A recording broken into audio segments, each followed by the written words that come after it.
First the shop.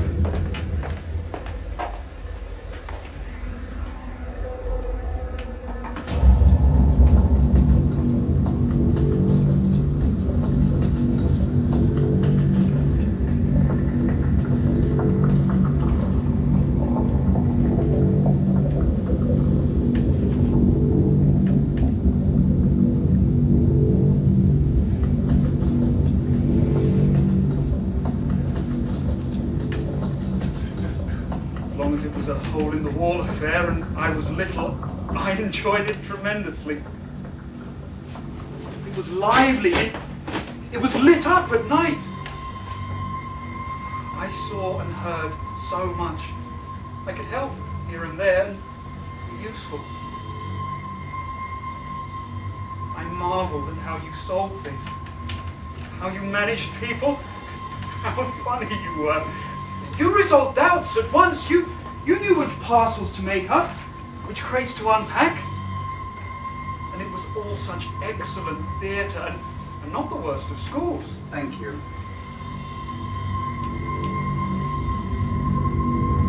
Good sandwich. I know how you like them made after all these years. But gradually, in all ways, you became frightful to me. And you and the shop merged, and then it held no joy.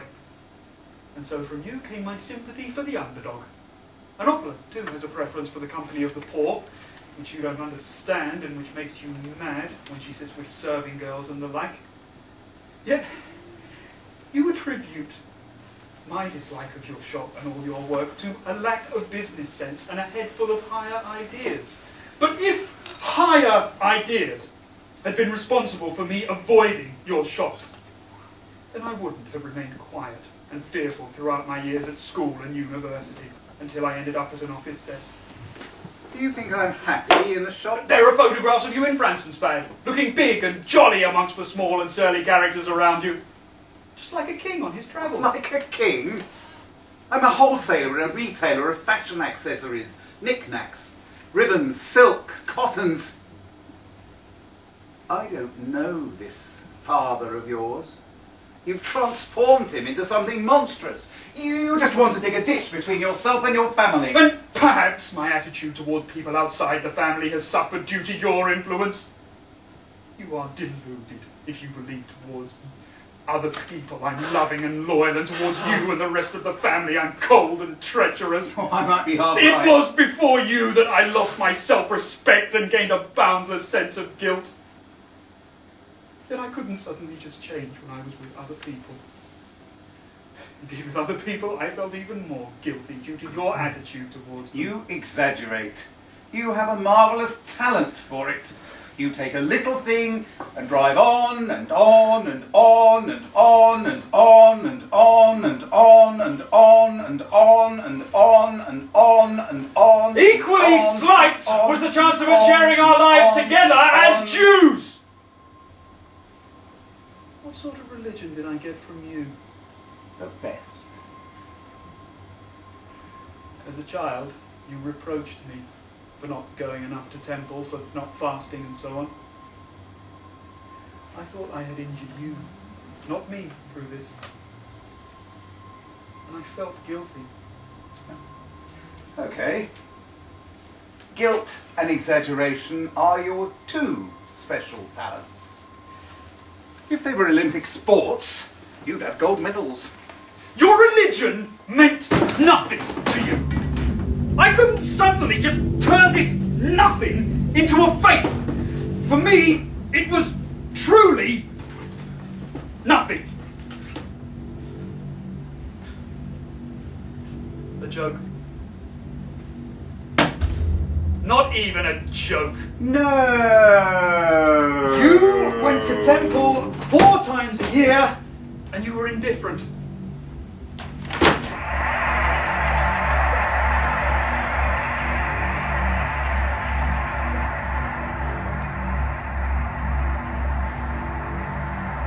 Your prayers were a formality. The only thing that mattered was that I was there. And I yawned, and I dozed throughout the long hours.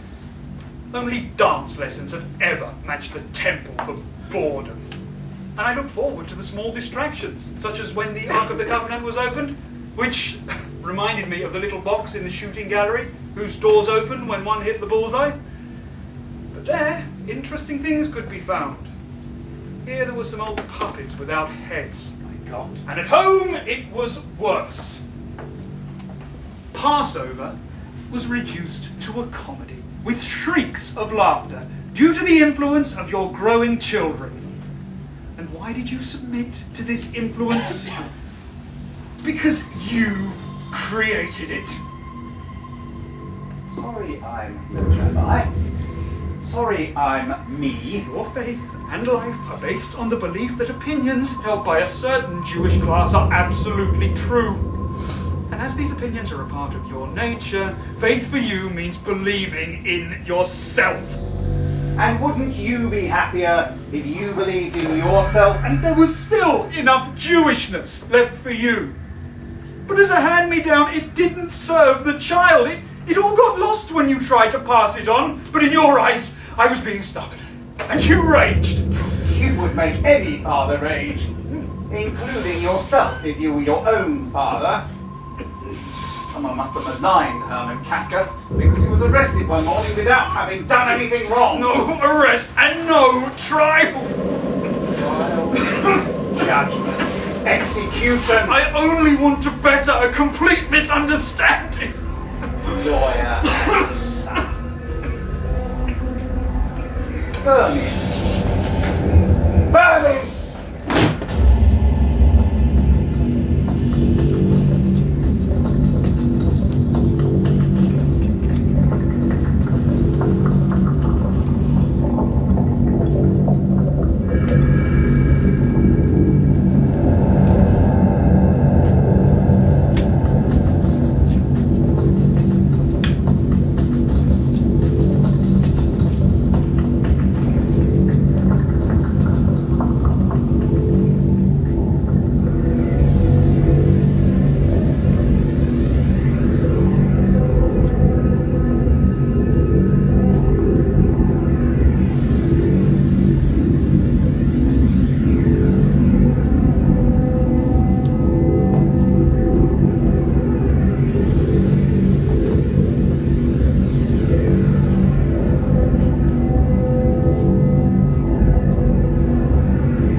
Kafka.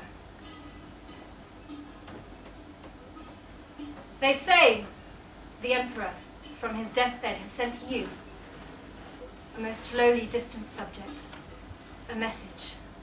And the message is only for you, they say. And the messenger knelt by the Emperor, and the Emperor whispered in his ear, and he told the messenger to repeat the message. And he nodded, and only then did the messenger depart. He freed himself from the ceremony of the imperial death, for which even the walls of the imperial chamber had been broken down.